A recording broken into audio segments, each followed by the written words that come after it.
Reduce the standard bet to $1. Will this help your race day experience? Our panel up here thinks that is one of the solutions. And what's the difference if I want to make a bet? Am I really going to be concerned instead of my $2 bet that I'm going to bet $1? Is that going to make a big difference? Why? Somebody came up with it.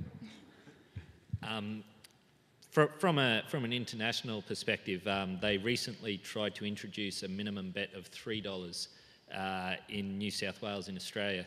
There was so much backlash towards that because a lot of people enjoy going down to their local bar where they're able to have a bet and just putting on $1 each way bet or $1, across the board bet on any race that's happening as part of their experience for a Sunday afternoon. So that was quickly, put in the bin as an idea. Over here, I'm not so sure it's the reducing the $1 bet, but maybe increasing the betting options, or even standardising betting options across all racetracks. What I can't stand is being able to put on a 10-cent pick six at one track, and then I want to follow another track one afternoon, and I've got to do a $2 pick six. So, I think those flexible options need to be made available. A dollar bet would probably just make it a little bit easier to follow when the payouts come through. And I'm sure, look, it might not be a solution to really revolutionise racing, but it just might simplify things for the general public out there, especially people who are looking to get into the game from a betting standpoint. As a racetrack operator, those being able to have a different bet offered at one racetrack and not at another allows us to compete for the gamblers' money. So as we're making our money from the gamblers right now, for me to be able to offer a 10-cent superfecta and the racetrack in California not offering that would make me more attractive to the gambler in some regard. So I'd have to say that while I can see the value for the general uneducated public, it allows me to be competitive with my betting options. Would it be if each one of you made a dollar bet? Obviously, we got $12. I'm a University of Kentucky graduate. That's as best I can do. But so 6 of you come in and bet $2. I guess if you get 6 more, that might be a few more beers and hot dogs and everything else as well. Does that sell your point also on $1 bets? Yeah.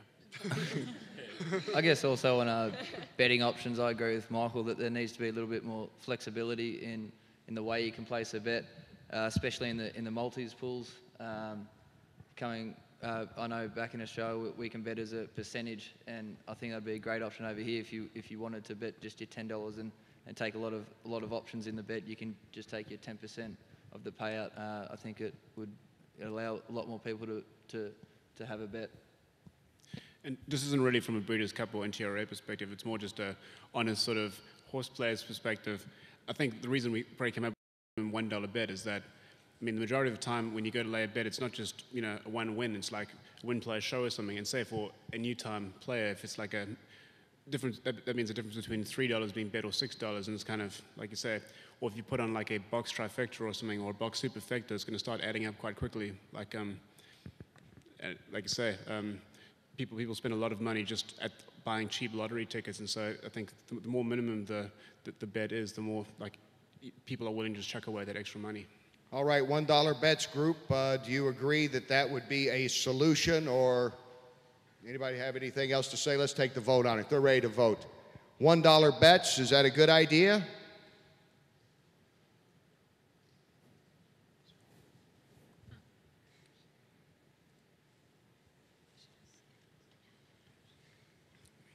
Apparently it is. 55 say yes, 11 say no.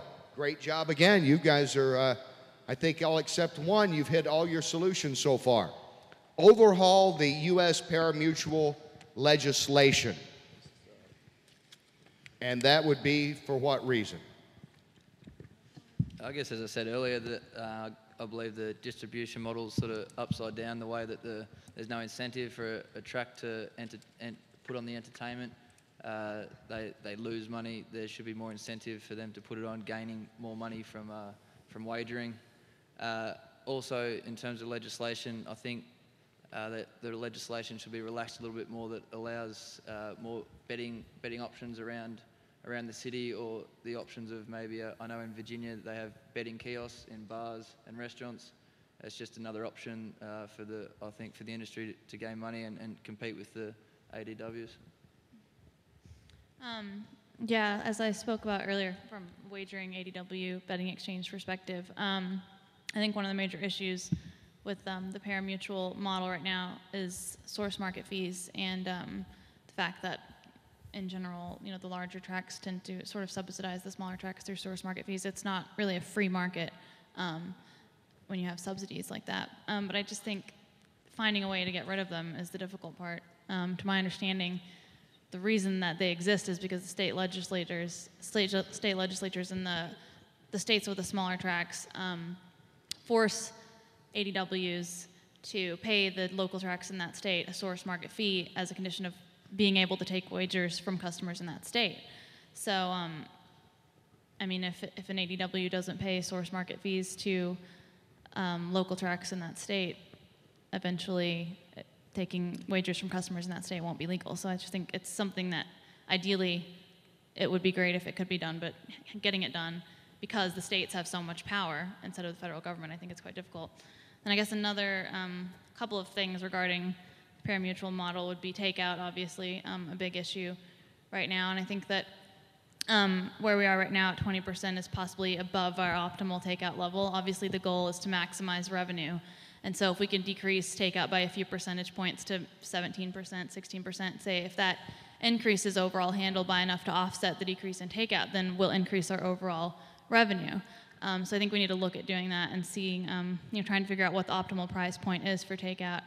And then the third thing would be rebates, which is another big issue. From my perspective, I don't see rebates themselves as a problem. They're basically a volume discount to large, high-rolling bettors that spend a lot of money, and the people that spend, in excess of $1 million a year betting on horse racing are extremely price sensitive. So I think giving them a discount, whether it's in the form of rebates or whether it's in the form of reduced takeout for the high roller bettors, I don't see a problem with giving them rebates if it incentivizes them to bet even more money. I guess the problem would be the offshore rebate shops, because there's no concept of where customers are with offshore rebate shops.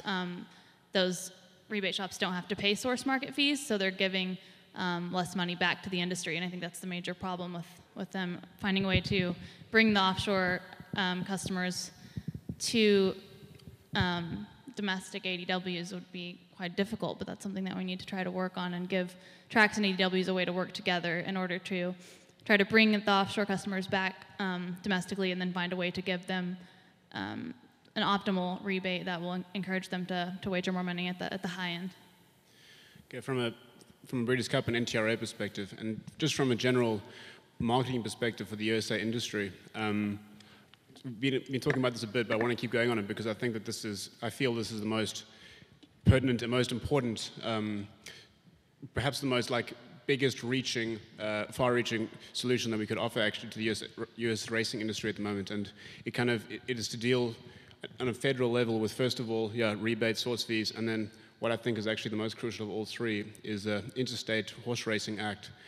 And basically, right now, I presume everyone knows, the setup is that on all off-track bets, the off-track sites are making more money than the racetracks themselves. And we find ourselves in a position where basically it is more profitable to take someone else's simulcasting feed than to actually have the race yourself. So it basically means that racetracks are basically playing hot potato with each other and basically having less, which I think contributes to the fact that why there's actually less racing now is because racetracks would rather actually not have a race day because they make more money by taking other people's feeds. And I think, so what we actually need to do is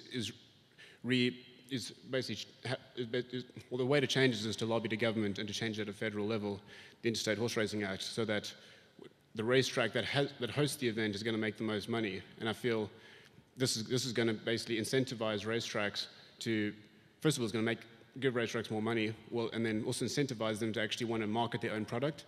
At the moment, like I said, the marketing responsibility within the USA is perhaps on NTRA and Breeders' Cup, but there's not nearly enough funds and resources within us to do it ourselves, and so we need the racetracks' help. And I think that unless they have an incentive to actually market their own product and are going to make money that way, we're never actually going to get any further with it. And like I said, I think, as I brought up earlier with the New York racing having money now, like I say, this whole new casinos and stuff is going to bring in perhaps $60 million a year to NARA, and if they're going to make more money basically by bringing in simulcasting feeds as opposed to rather than putting on a show themselves, it's kind of, you can see they're probably going to rather spend it on the casino or on other things than actually trying to boost the product in New York and actually put on a big show and pageantry to try and actually get the New Yorkers into horse racing, which is ultimately what we want.